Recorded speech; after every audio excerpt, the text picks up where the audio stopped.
길게만 느껴졌던 추석 연휴가 이제 닷새째입니다. 연휴는 내일까지니까 조금은 아쉽습니다. 그래도 추석 연휴 잘 마무리하시기 바랍니다. 깜나라 조진국 시간입니다.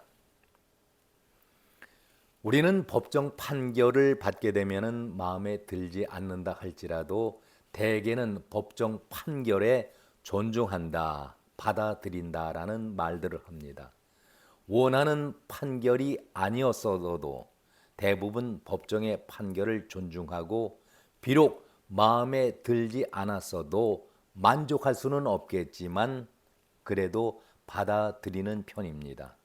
그만큼 법정을 존중하고 재판부를 믿고 신뢰한다는 뜻 아니겠습니까?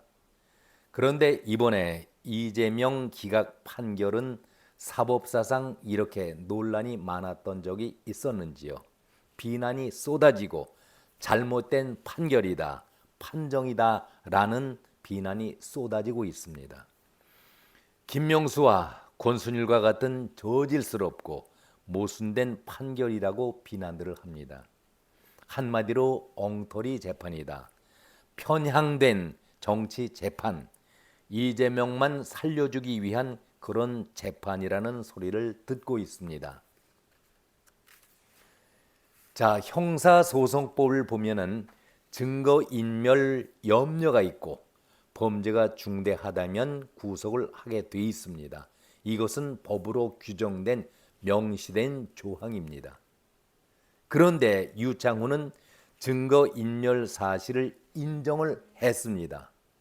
이재명은 그런데도 풀어준다. 그 이유가 기가 막힙니다. 당 대표이기 때문에 감시와 비판을 받고 있지 않겠는가. 그러니 구속을 안 해도 되겠다. 이런 엉터리 논리가 어디에 있겠습니까? 당 대표이기 때문에 감시와 비판을 받는다. 그래서 풀어줘야 한다. 이게 논리입니까? 이게 주장입니까?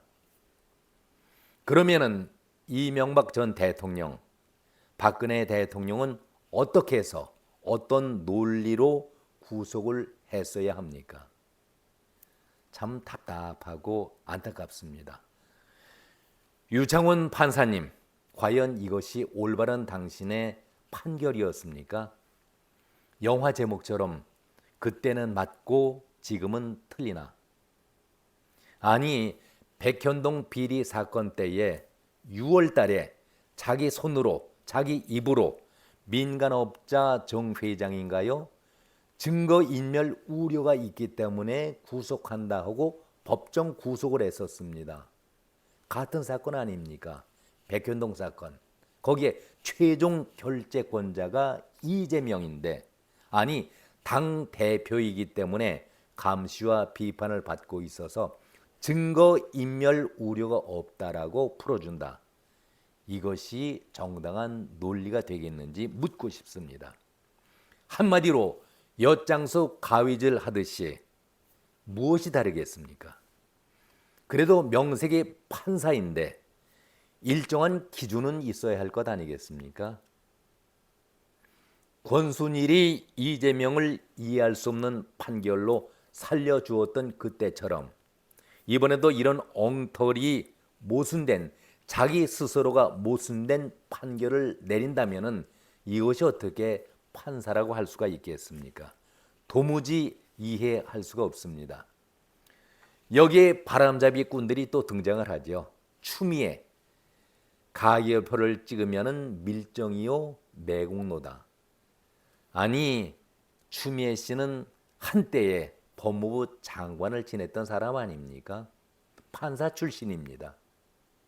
유시민 옥중에서 결재하고 공천하고 출마까지 해라. 평소에 유시민은 정상을 벗어난 긴 행동을 꾸준히 해온 사람이기 때문에 정말 조금은 이상하고 정상적이지 않다라고 보면은 언급할 가치조차 없는 사람의 말이죠. 정말 부끄러움을 모르는 인간 바퀴벌레들이 선거철에 스멀스멀 기어나오는 모습이 너무나도 측은하고 불쌍해 보입니다.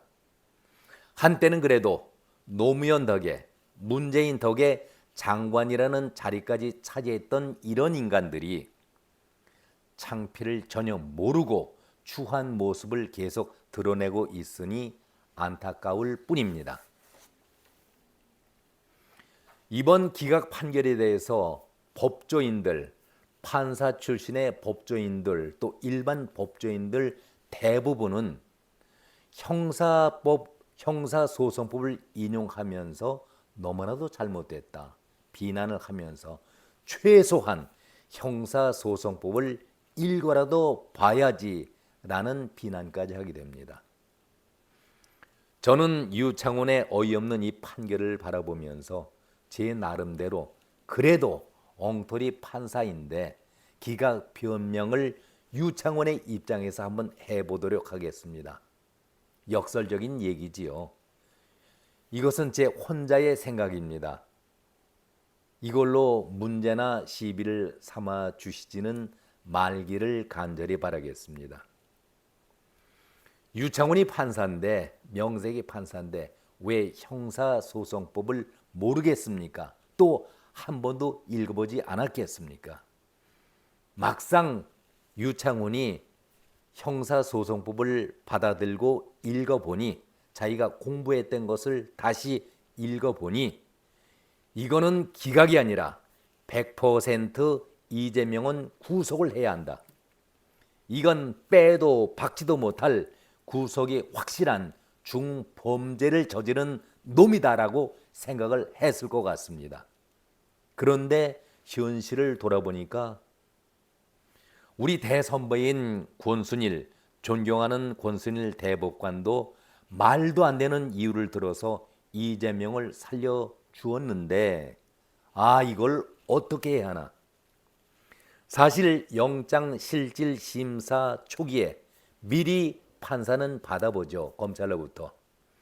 사건의 혐의를 다 읽어보니 이거는 심사 자체가 필요가 없다. 바로 구치소로 보내야 하는데 이거 어떻게 처리하지? 그래도 내가 영장실질 판사인데 고민하는 척이라도 해봐야지. 9시간 넘게 그 판결을 미루면서 고민을 하냐. 언론들이 어떻게 보도를 했습니까? 영장 판사가 고민을 많이 하고 있는 것 같다. 이런 기사가 흘러나오지 않았습니까? 바로 유창훈은 이런 것까지 노렸던 사람이었습니다. 우리 어떤 드라마처럼 우리는 다 계획이 있는 거야. 빈틈없이 각본도 짜고 연출을 만들어서 멋지게 한번 만들어보자. 그런 생각을 유창훈은 반드시 했으리라고 생각을 가져봅니다. 내가 가장 존경하고 자랑하는 김명수도 멋지게 탄핵이란 걸 만들어서 임성근 목을 날려보지 않았는가. 그러나 그때만 잠시 시끄럽고 소란스러울 뿐 건재하고 있잖아. 권순일은 어땠어? 이재명 눈 딱 감고 한번 봐주니까 더 이상 비난은 사라지대. 자, 나도 이번 기회에 눈 지그시 감고 소란도 잠시일 뿐이니 이렇게 되면은 기각 판결을 내리면은 민주당이 가만히 있겠는가? 민주당에서 여당을 얼마나 세차게 몰아붙이겠는가? 실증도 없이 무조건 털이씩 수사하고 인격을 말살하는 검찰의 강압 수사를 강하게 공격해야 되겠지.